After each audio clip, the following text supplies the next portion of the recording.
एक समय के बाद जिंदगी तुम्हें उस जगह ले जाती है जहां तुम्हें छोड़ देना सीखना पड़ता है। हर चीज को कंट्रोल करने की कोशिश छोड़ दो। जितना ज्यादा तुम कंट्रोल करने की कोशिश करोगे, जिंदगी उतना ही साबित करेगी कि तुम्हारे हाथ में ज्यादा कुछ नहीं है। तुम बस अपनी सोच, अपने काम और अपने रिएक्शन को कंट्रोल कर सकते हो, बाकी सब जिंदगी के फ्लो पर है। मुझे याद है पहले मैं हर चीज प्लान करता था कि किससे मिलना है, किसको अवॉइड करना है, कहाँ इमोशनल तौर पर इन्वेस्ट करना है, सब कुछ सोचा समझा। फिर भी अक्सर ऐसा होता था कि जो मेरे प्लान के बाहर होता था। तब समझ में आया कि जिंदगी एक नदी की तरह है। अगर तुम उसके साथ बहो तो सुकून मिलेगा, लेकिन उसके खिलाफ जाओ तो सिर्फ थकावट बढ़ेगी। लेटिंग गो का मतलब ये नहीं है कि तुम्हें परवाह नहीं रहती। इसका मतलब है कि तुम समझ गए हो कि कुछ चीजें तुम्हारे हाथ में नहीं है, और जब ये समझ आती है तभी असली सुकून मिलता है। सोचा है कभी हम अपनी उम्मीदों से इतना चिपक जाते हैं कि जिंदगी के फ्लो को मिस कर देते हैं। अगर सब कुछ तुम्हारे प्लान के अनुसार नहीं हुआ तो लगता है कि तुम फेल हो गए, लेकिन शायद जिंदगी का प्लान उससे बड़ा है। एक दरवाजा बंद होता है तो दुख होता है, लेकिन उसी से कोई और रास्ता खुलता है जहां तुम्हें वो लोग और अनुभव मिलते हैं जो तुम्हारी आत्मा के विकास के लिए जरूरी थे।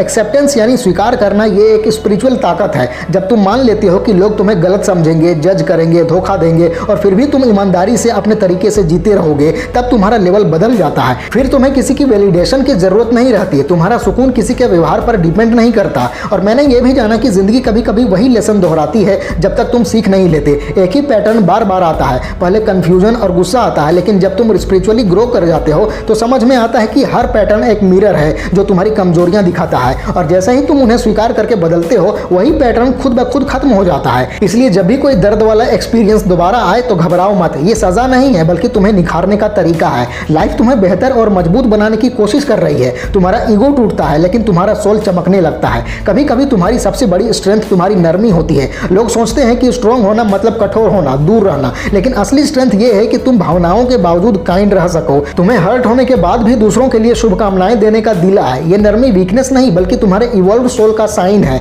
एक समय आता है जब तुम समझते हो कि हर इंसान अपनी जर्नी पर है। जैसे तुमने दर्द देखा, वैसे ही किसी और ने भी देखा होगा, बस उनका रिएक्शन अलग है। कोई मैनिपुलेटिव बन गया, कोई कोल्ड हो गया, कोई स्पिरिचुअल। हर किसी का दर्द उन्हें शेप करता है। जब ये अंडरस्टैंडिंग आती है तो गुस्सा कम होता है और दिल पीसफुल हो जाता है। अब मैं किसी से बदला नहीं लेता, मुझे बस डिस्टेंस चाहिए और अपना पीस मेंटेन करना है। मैंने सीखा है कि साइलेंस सबसे पावरफुल रिएक्शन है। जब तुम रिएक्ट नहीं करते तो टॉक्सिक लोग अपनी पावर खो देते हैं। तुम्हारा साइलेंस उनके लिए डिफीट होता है। कभी कभी साइलेंस सिर्फ दूसरों के लिए नहीं, खुद के लिए भी जरूरी होता है। जब तुम खुद से डिस्कनेक्टेड फील करते हो तो तुम्हें वर्ड्स की नहीं, स्टिलनेस की जरूरत होती है। अपने अंदर की नॉइज सुनो, तभी तुम दूसरों के साथ हेल्दी कनेक्शन बना सकते हो। मैंने देखा कि सबसे बड़ा हीलिंग मोमेंट तब आता है जब तुम्हें किसी से क्लोजर नहीं चाहिए। तुम बस एक्सेप्ट कर लेते हो कि हाँ, ये चैप्टर खत्म हो गया और अब आगे बढ़ना है। क्लोजर सिर्फ एक इल्यूजन है, क्योंकि कोई भी पूरी तरह तुम्हारे इमोशंस को नहीं समझ सकता। तुम्हें खुद से ही क्लोजर लेना पड़ता है। जब तुम ये कर लेते हो तब तुम इमोशनली इंडिपेंडेंट बन जाते हो। तुम्हारा पीस अब किसी अपोलॉजी या एक्सप्लेनेशन पर डिपेंड नहीं करता।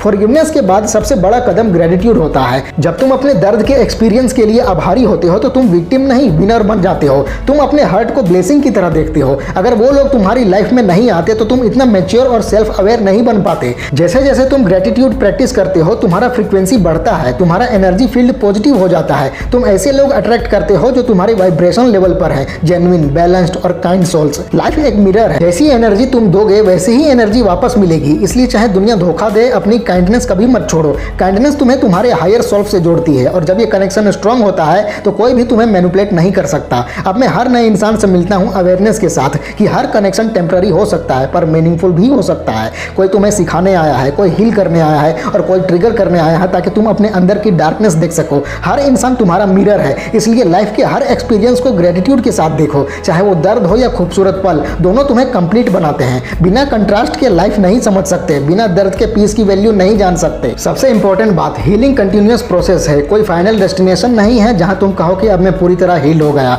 हर नए फेज में नए चैलेंजेस आते हैं और हर चैलेंज तुम्हें और अवेयर बनाता है। हीलिंग स्टैटिक नहीं, फ्लोइंग है, जैसे रिवर जो हर मोड़ पर अपनी शेप बदलती है पर अपना एसेंस नहीं छोड़ती। तुम्हें भी अपना एसेंस, अपनी काइंडनेस, ट्रूथ, बिलीफ सिस्टम कभी नहीं छोड़ना है। बदलो, ग्रो करो, इवॉल्व करो, लेकिन अपने सोल की कोर को इंटैक्ट रखो। यही तुम्हारी असली स्ट्रेंथ है। कभी कभी लगता है कि हम एक लार्जर पिक्चर का हिस्सा हैं। हर एनकाउंटर, हार्ट ब्रेक, मैनिपुलेशन एक कॉस्मिक डिजाइन का हिस्सा है। लाइफ वही देती है जो तुम्हें ग्रो करने के लिए जरूरी है। इसलिए जब सिचुएशन टफ लगे तो खुद से पूछो, क्या मैं इससे सीख सकता हूं? जब फोकस लेसन पर होता है तो दर्द अपने आप कम हो जाता है। समझ लो कि सभी लोग तुम्हें समझ नहीं सकते, सब तुम्हारे इंटेंशंस प्योर नहीं मांगेंगे, पर तुम्हें हर किसी को समझाना जरूरी नहीं। तुम्हारा काम है अपने वैल्यूज के साथ अलाइन रहना, अपनी एनर्जी प्रोटेक्ट करना और अपने पीस को प्रायोरिटी प्रायोरिटी देना। अगर कभी लगे कि दुनिया अनफेयर है या ट्रस्ट करना मुश्किल है तो खुद से प्यार करना सीखो। अपने अंदर के इंसान को समझो। जब तुम अपने साथ ऑनेस्टी हो जाते हो तो यूनिवर्स भी तुम्हारे साथ ऑनेस्टी होता है। लाइफ तब सिंपल लगने लगती है जब तुम कंट्रोल छोड़कर सरेंडर करते हो, जब हर चीज का आंसर ढूंढना छोड़ देते हो और बस फेथ रखते हो कि जो भी हो रहा है वो तुम्हारे हाईएस्ट गुड के लिए है। और वही फेथ, सरेंडर और ट्रस्ट तुम्हें अंदर से अनब्रेकेबल बना देता है। लाइफ हमेशा अनप्रेडिक्टेबल रहेगी। लोग कभी पूरी तरह अच्छे या बुरे नहीं होंगे। हर किसी में ग्रे शेड होगा। तुम्हारा काम है अपने शेड को संभालना, अपनी ईमानदारी, अपनी संवेदनशीलता और अपनी शांति के साथ। और जब तुम ऐसे जीने लगते हो तो महसूस होता है कि तुम सेफ भी हो, ओपन भी, गार्डेड भी हो, ग्राउंडेड भी। यही बैलेंस रियल ग्रोथ कहलाता है।